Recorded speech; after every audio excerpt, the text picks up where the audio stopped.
Glasgow, Scotland, a modern city with an irreverent soul. The weird things in life are often better. Fueled by a taste for sweets. I think I'm addicted to sugar. It keeps me going, really. And a love for spirits. You can really smell the fumes from the whiskey. Well, that's maybe just coming off me, I don't know. These are the unique foods that define a location. A big scoop of haggis, that's probably about as Scottish as you're ever gonna feel. And the legendary pleasures we'll travel halfway around the world to eat. Give me a taste, give me a taste. I'm Andrew Zimmern, and this is Glasgow, another delicious destination.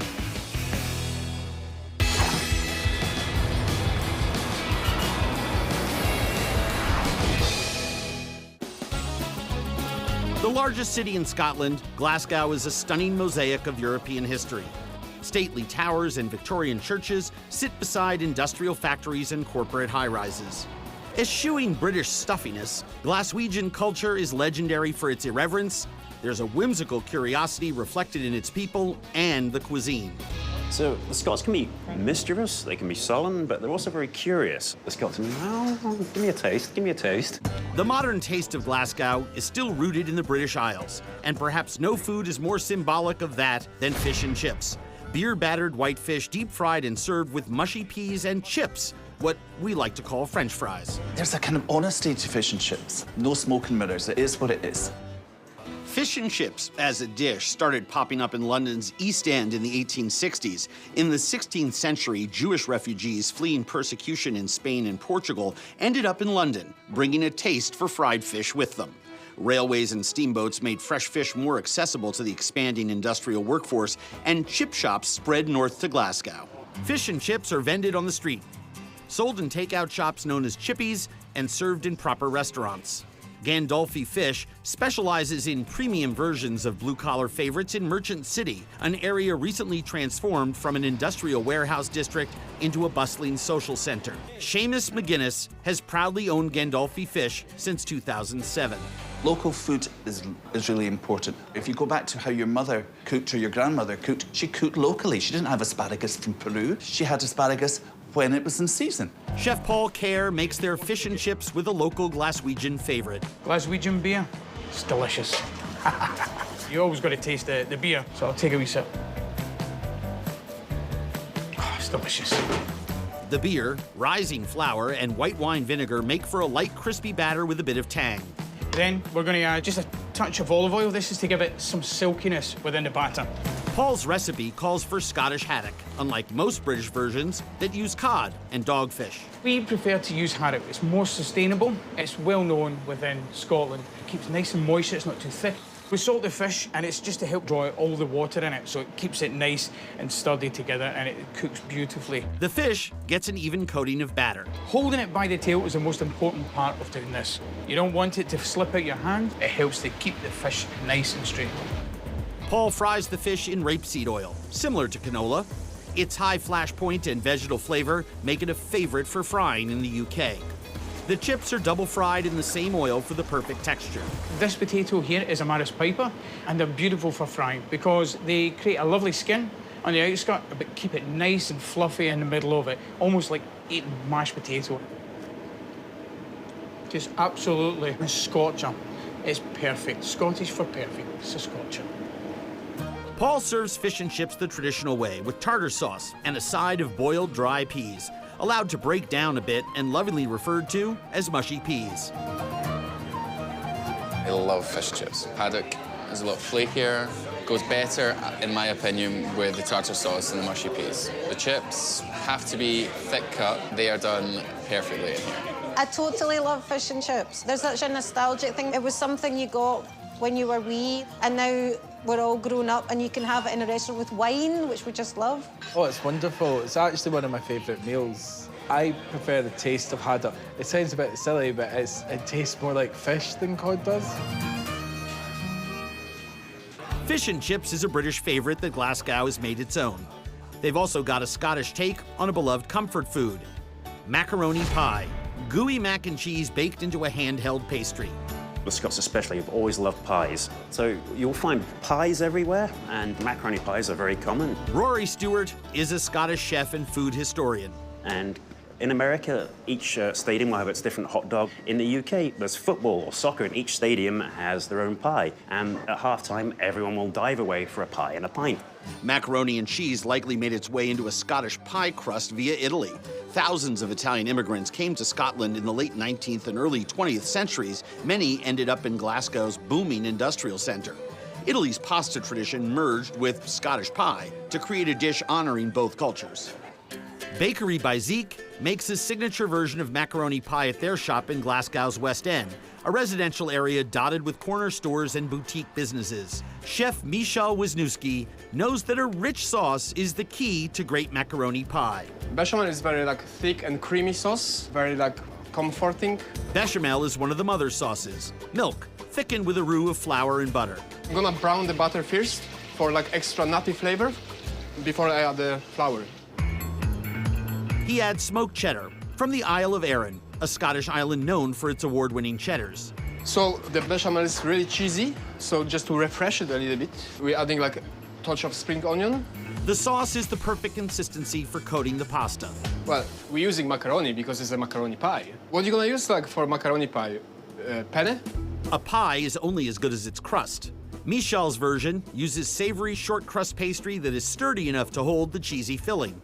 They're dusted with a Parmesan bread crumble and then baked just enough to brown the tops under a lid of cheese. You can smell the goodness of that. I think it's the creaminess of the cheese. You've got a kind of crunchy pie base, and then the soft macaroni, and the cheese is just insane. Mac and cheese pies are great because of that fondue cheesiness that comes on it, and with that outer crunchy shell. A good mac and cheese pie has to have lots of cheese. You need to be able to break it apart and see that cheese melted.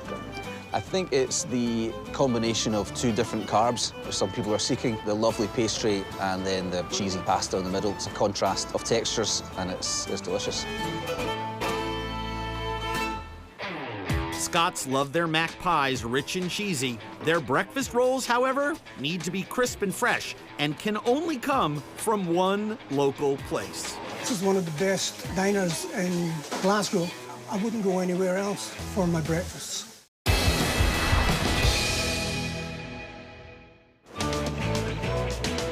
Glasgow's River Clyde fueled commerce and shipbuilding during the Industrial Revolution. Today, the city is still Scotland's bustling economic hub. The river borders downtown Merchant City, a once predominantly working-class neighborhood. The city's blue-collar roots are defined by its most popular breakfast, a Lorne sausage morning roll, a square-cut beef sausage served on Glasgow's signature-like crispy Morton roll. Morton's roll you can only get in Scotland, and they are the tastiest rolls that you can get, and they go perfect with your sausage. Morton's rolls started in 1965 with Robert Morton and his partner Bob Clark. They had a vision to supply Scots with a handmade, full-flavored morning roll to complement Glasgow's favorite breakfast meat, the Lorne sausage. Today, Morton's produces over 180,000 rolls a day at their factory on the western outskirts of Glasgow. Alistair Sherry is tasked with maintaining the handmade craftsmanship on a massive scale. The crispy roll is essentially made by hand. If you use a machine, it tends to push really hard, whereas when you do it by hand, it's less stressed dough.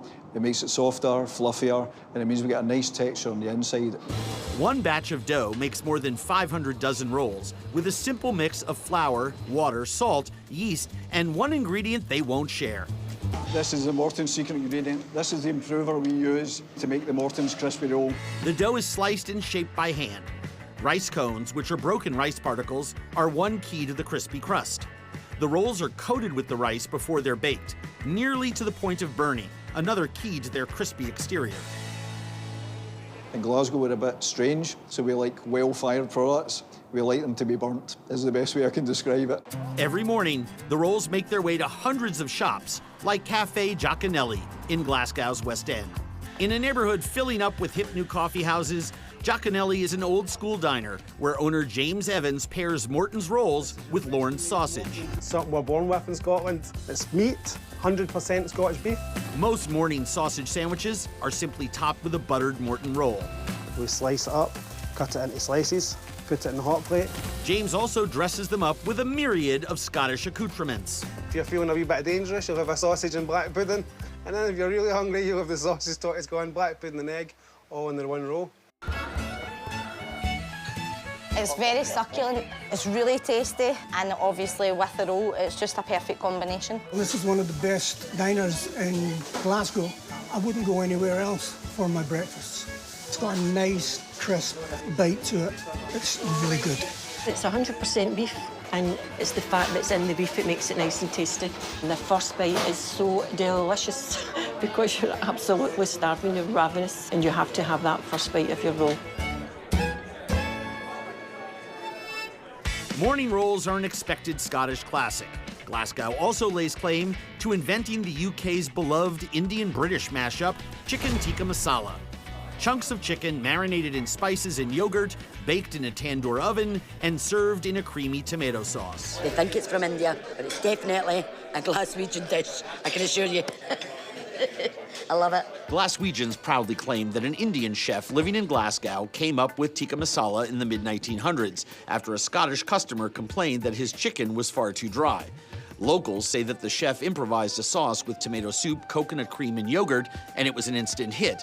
It's more likely that tikka masala emigrated to the UK during the British colonial occupation of India, where spicy and exotic flavors were toned down to suit the British palate. No matter where it was invented, today, tikka masala makes up 15% of all curry orders in restaurants in the United Kingdom. Kulba restaurant in Merchant City is part of a vibrant core of Indian-inspired eateries serving the dish. Cesar Hadid runs their kitchen. He marinates chicken breasts with a diverse mix of spices and aromatics, his own masala.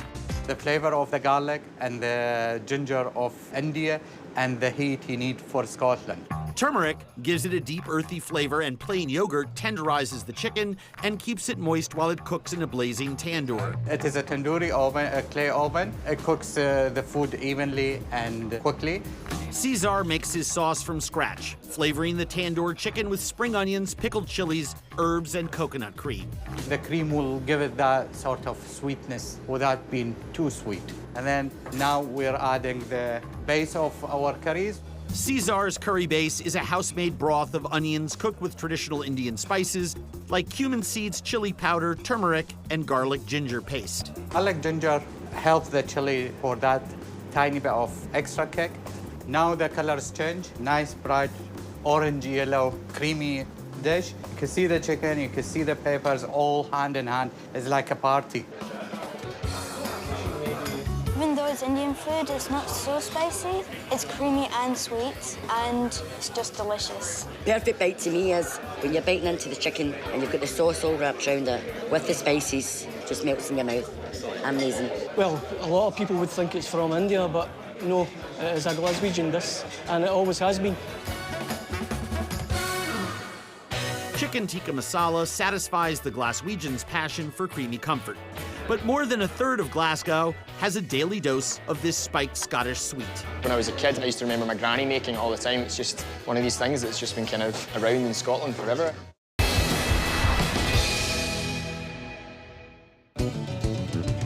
Glasgow has been the center of industry in Scotland since the 1700s. It was the first major port for the UK's sugarcane trade.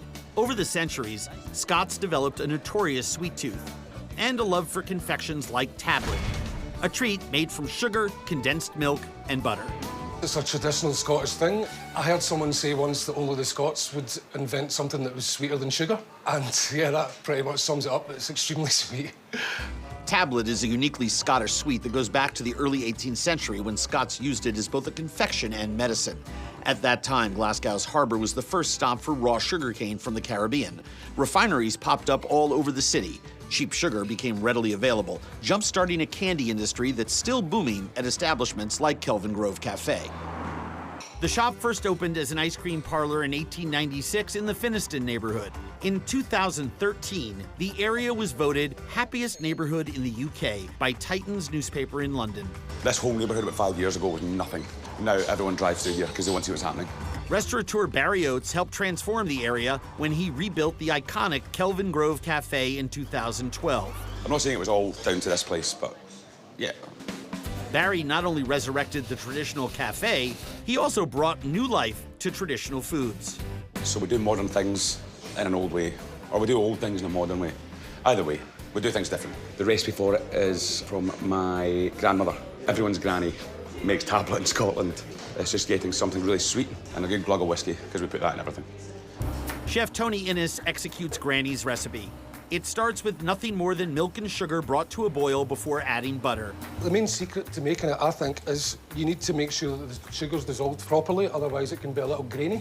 So you just need to be patient and keep it on the move. If you had a book in this hand, you could read a book perhaps, or maybe phone a loved one.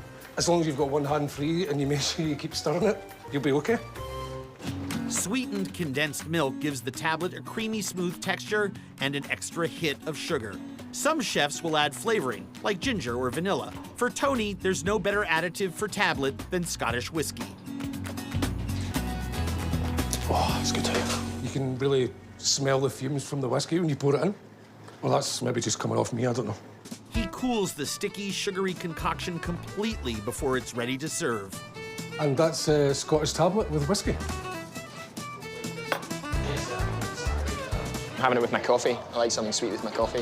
When I was a kid, I used to remember my granny making it all the time. It's just one of these things that's just been kind of around in Scotland forever. Plenty of sugar in it, which suits Scottish people. It doesn't linger in the same way as fudge. It's slightly more crystalline, a bit more buttery, and it melts the mouth. I think I'm addicted to sugar.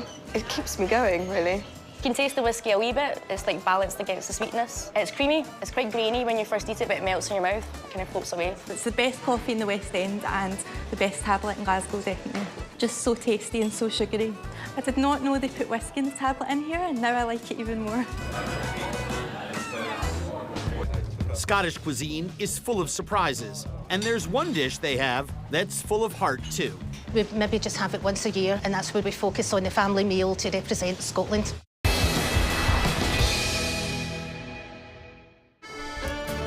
The Scots have always marched to the beat of a different drummer. They're proud of their unique traditions, even if the rest of the world doesn't quite agree.